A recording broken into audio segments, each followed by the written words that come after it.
Hello everybody, I am Tanishi with you. Wait a second. Achhi!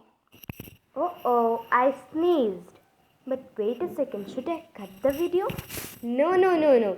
Today we will discuss about sneezing. This sneezing is very important for our body. Why?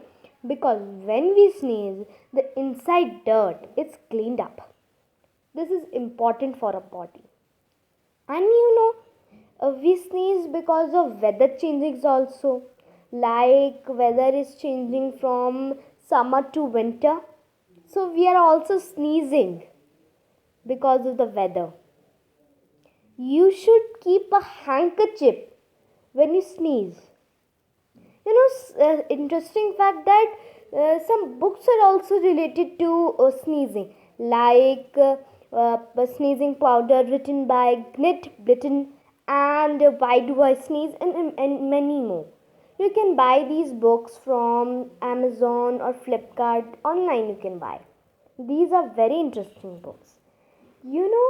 Some people say that we sneeze because someone is missing us, or some other people say that we are sneezing because we are stolen something. These are myths. Do not go on them, but do not stop your sneeze. It's very important for our body and ourselves. And so for today's video, it's over. But do not try also to stop your sneeze. Thank you and bye bye. Please like, share and subscribe my channel. Bye.